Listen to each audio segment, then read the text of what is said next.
பாமகவின் வேரும் வியர்வையும் தைலாபுரத்தில் மட்டுமே உள்ளதாகவும் கட்சியின் தலைமைக்கு கட்டுப்படாமல் யார் யாத்திரை சென்றாலும் தொண்டர்களும் மக்களும் ஏற்க மாட்டார்கள் என பாமக நிறுவனர் ராமதாஸ் செய்தியாளர் சந்திப்பில் தெரிவித்துள்ளார்.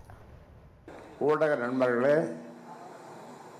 வழக்கம் போல் நம் சந்திப்பு வியாழக்கிழமை நீங்கள் 6வது நீங்கள் எதிர்பார்த்தது தான்.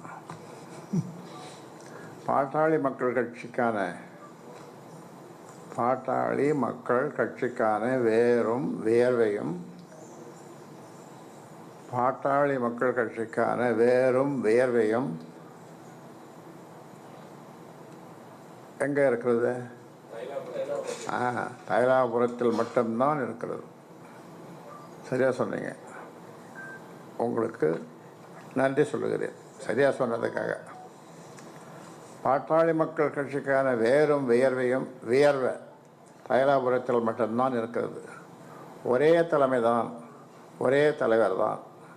தலைமைக்கும் தலைவருக்கும் கட்டுப்படாமல் யார் எந்த யாத்திரை போனாலும் துளியும் பயனில்லை. தொண்டனும் ஏற்க மாட்டான்.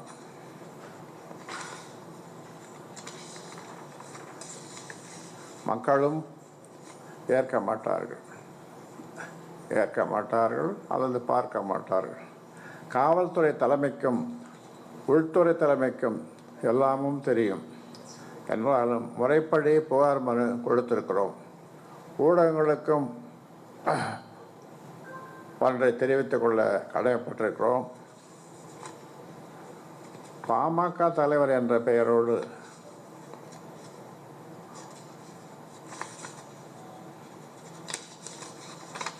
அடையாளத்தோடு யார் என்ன சொன்னாலும் அதை கேட்காதீர்கள், பதிவு செய்யாதீர்கள்.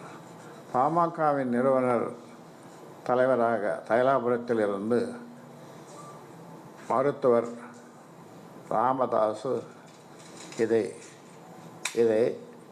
சொல்லுகிறேன். பாமகவின் நிறுவனர் தலைவராக தைலாபுரத்தில் இருந்து மருத்துவர் ராமதாஸ் இதை சொல்லுகிறேன். அதாவது இப்போ உங்களுடைய கட்டளையை மீறி நடைபயணம் போயிட்டு இருக்காங்க. இதனால அன்புமணி மேல ஒழுங்கு நடவடிக்கை எடுக்க வாய்ப்பு இருக்குல்ல கட்சி ரீதியாக? அதெல்லாம் தேவையில்லாது. நீங்கள் தான் இருக்கீங்களா, உங்கள் மூலம் சொன்னாலே போதும். ஊடகங்கள் மூலமாக சொன்னாலே போதும். இந்த வாரம் ஐயா இப்போ பார்த்தீங்கன்னா எடப்பாடி பழனிசாமி தேர்தல் பிரச்சாரத்தும் போது அதாவது வன்னியர்களுக்கான 10.5% தொடர்பானது முடிந்து போன விஷயம், அது குறித்து நீ பேச வேண்டாம் அப்படின்ற ஒரு கருத்தை பதிவு பண்ணியிருக்காங்க. அதை எப்படி பார்க்குறீங்க? அது சரியான கருத்தை தான் சொல்லியிருக்காரு. அது முடிஞ்சு போன விஷயத்த கிளறி அது ஒரு பக்கம், ஊதி நெருப்பு அது ஒரு பக்கம் பெருசாகிட்டு இருக்காங்க. தேவையில்லாது.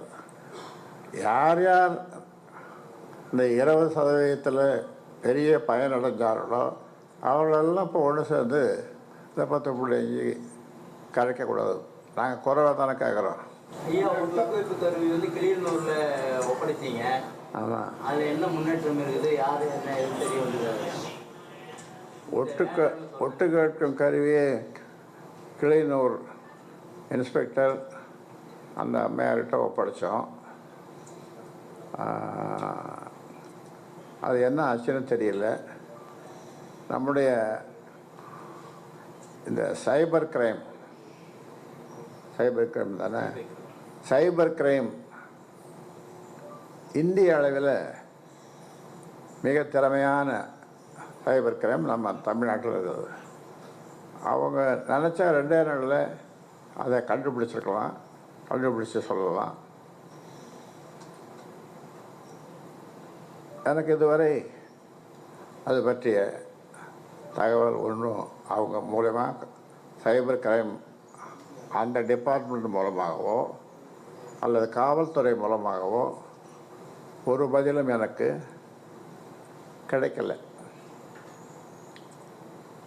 அதனால் விரைந்து அது யார் வைத்தார்கள், எதற்காக வைத்தார்கள் என்பதை அவர்கள் கண்டுபிடித்து சொல்லணுன்ட்டு கேட்டுக்கிறேன். பிரதமர் மோடிங்க போனார்.